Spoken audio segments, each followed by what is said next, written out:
Hai, ketemu lagi. Pada kesempatan kali ini saya akan melanjutkan kanker sesi yang ketiga, yaitu bagaimana sih terjadinya sel kanker itu ya. Jadi eh, normalnya itu tubuh kita itu di dalam sel itu terdapat kurang lebih 5 ya, 5 mitokondria namanya. Mitokondria itu adalah eh, ini ya, dia merupakan gudangnya energi ya.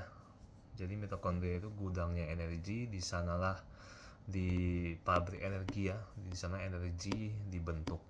Nah, normalnya itu sel itu ada reseptor insulin ya. Jadi kalau kita makan gula, itu normalnya pankreas mengeluarkan insulin, mengangkut gula ke sel, masuk melalui pintunya itu reseptor insulin, masuk gulanya ke mitokondria bersama dengan oksigen, terjadilah metabolisme aerobik namanya ya, dengan oksigen menghasilkan 38 ATP, itu normalnya ya.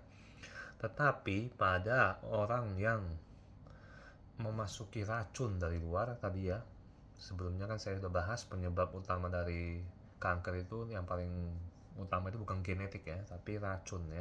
Contohnya salah, kita ambil merokok ya. Jadi ada seorang anak laki-laki merokok ya, dia kan masukin racun secara sadar malah ya. Nah itu mitokondrianya awalnya mati satu jadi 4 ya. Lanjut lagi merokok jadi 3 mitokondrianya ya. Kemudian merokok lagi tinggal 2, sisa 2, ibunya nasihati, nak jangan merokok, berhenti, tidak baik, nanti sakit ya, terkena kanker ya. Malah anaknya jawab, ah terserah saya, itu kan duit-duit saya, badan-badan saya, tuh malah ngelawan ya. Terus malah bilang, ah kanker kan karena genetik bukan karena rokok, lanjut nang merokok sap ya kan. Ternyata mitokondria mati lagi satu lagi, tapi kan sisa 2, tetap sisa satu. Nah pas mitokondria sisa satu, itu sel tubuh normal kita harus beradaptasi ya, untuk bertahan hidup. Kenapa? Karena kalau dia tidak beradaptasi, sel mitokondria yang sisa satu itu mati, maka selnya akan hancur dan musnah, rusak dan mati ya. Jadi orangnya bisa mati dan sepsis. Jadi Tuhan memberikan kita kesempatan, memberikan peringatan untuk manusia ya, untuk kita. Kalau udah memasuki racun kebanyakan, respon tubuhnya adalah tadi sisa satu itu langsung reseptor dari insulin tadi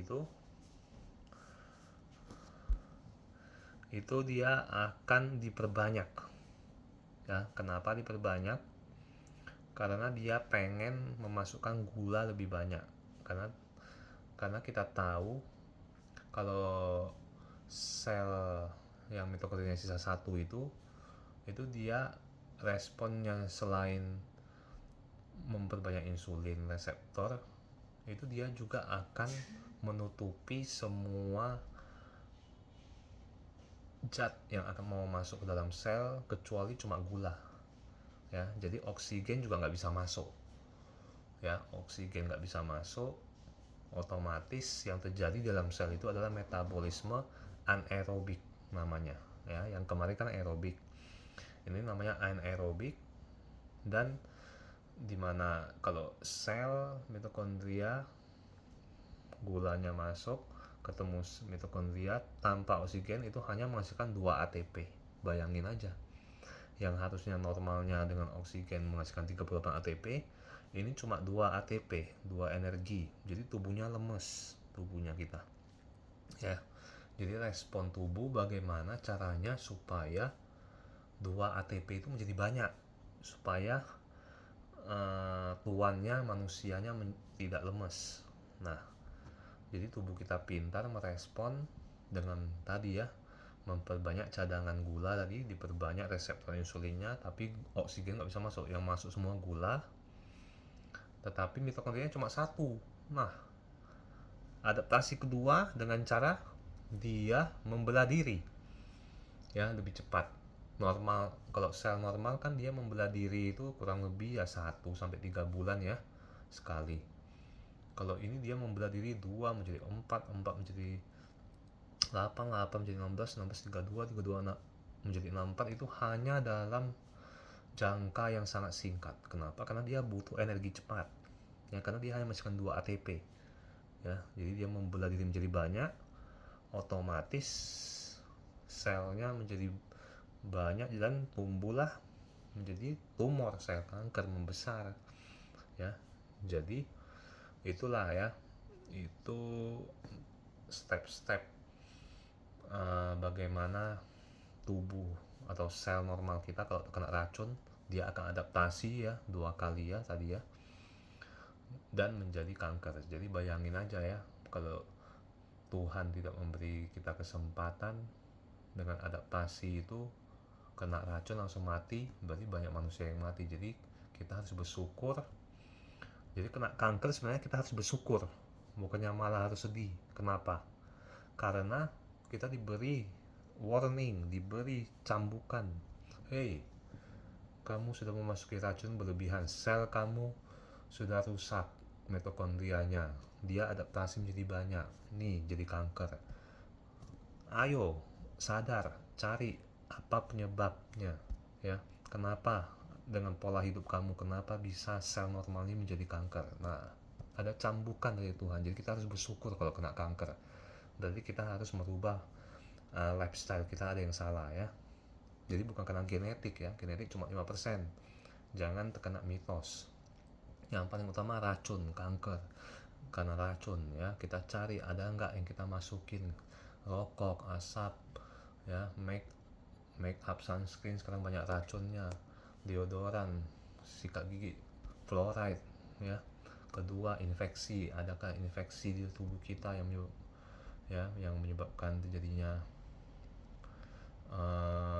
sel kanker ya. Ketiga, kegemukan juga menyebabkan sel kita rusak. Jadi kalau gemuk ya olahraga ya, angkat beban, dan kombinasi dengan aerobik, dikasih nutrisi yang baik juga, kurangi gula ya, karena gula juga racun, menyebabkan sel meradang dan rusak juga. Nah itu, jadi cari penyebabnya dan ubah lifestyle-nya ya. Jangan kena kanker malah sedih, pengen cepat-cepat sembuh, kemo, tapi nggak tahu penyebabnya. Itu nanti kita ketahui banyak yang orang kena kanker meninggal malah, bukan sembuh ya, karena efek samping kemo ya. Dan kalau sembuh juga karena dia tidak mencari penyebabnya, 5 tahun lagi kena lagi kanker ya. Jadi kayak lingkaran setan ya. Jadi harus cari penyebab kanker itu ya. Semoga bermanfaat. All is well and pay it forward.